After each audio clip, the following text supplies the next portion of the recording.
Here it is, another day.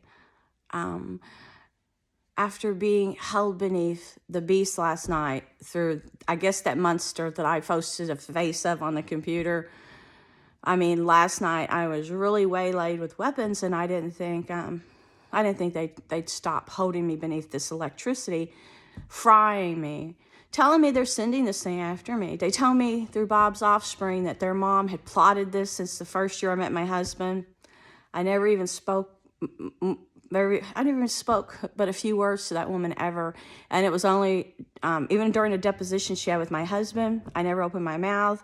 It's only, I guess, whenever my husband had surgery and the doctor didn't know if he'd ever be able to use his arm, I called to tell the kids when he was in recovery. She said they wouldn't care. They didn't care about him. She didn't want to tell them. And then another time I spoke to her is because she wouldn't see her children. And Bob had had them for a couple of years, and she only seen them occasionally. And when she came to town, they told me she was staying at the Secret Service agent's house. They said she'd been coming there all the time, staying with Alex Asico on the same street, and wouldn't let them see her. And I called her. I sent Justin down there first, and I sent Kyla. I said, go visit your mom. We were coming back from the zoo. I never met the woman, didn't know anything about her. They said, Mom's in town. I said, oh, great, your mom? Great. And I put him in his little Sunday suit, and I sent him down there, and he came back crying his eyes out, went in his bedroom, wouldn't tell me why. He wasn't but maybe 10 or under 10. He said, Mom won't see me. She pushed me away. And so I called her, and I said, I want you to know your little boy's crying himself to sleep.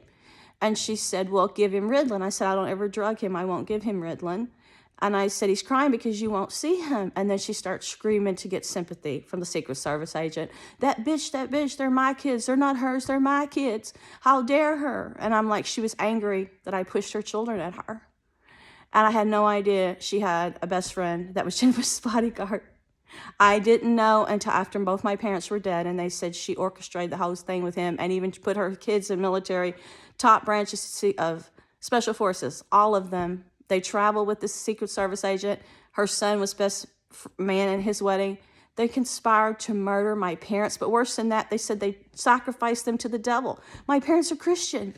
They said they used locals to attack them and to keep them from sleeping and to paralyze them and to blind my father.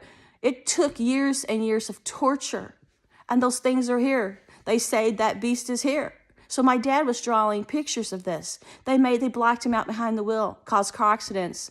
They went to where he was he was taking some blind diners to bingo. It was a local through McDowell Center that trains people how to see if they're blind, how to get around. He would put a transportation. He rescued animals because he was such an angel.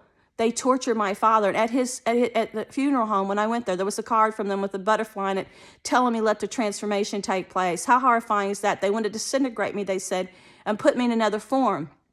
They said try to turn me into a butterfly or a flower. Before he died, he said he had a dream that a frog was trying to push him in a tree. Then the people in his neighborhood that all had the pentagrams on their houses, the neighbor across the street with the bunnies and the weird relic that said he's the Dark Knight, they were sneaking in my dad's house after they gave him strokes and heart attacks and torturing him, and he was drawing pictures.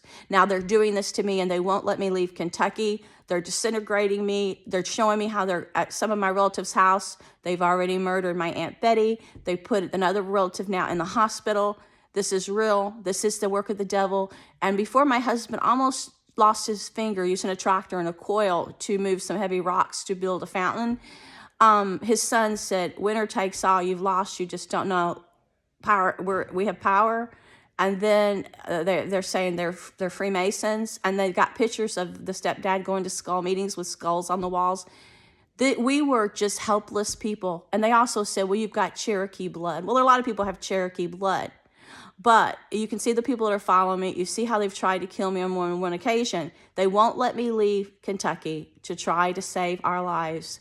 And if I do go somewhere else, they make sure that even a campsite, they send their skulls to attack with these weapons to where they feel like they're giving you a heart attack or electrocuting you. And today they said the devil wants to kill you to find the opening to heaven. Rubbish. Because man will not wake up and share these crimes and stick together, everyone is losing their life, because eventually they'll be the next in the food chain, the people doing this.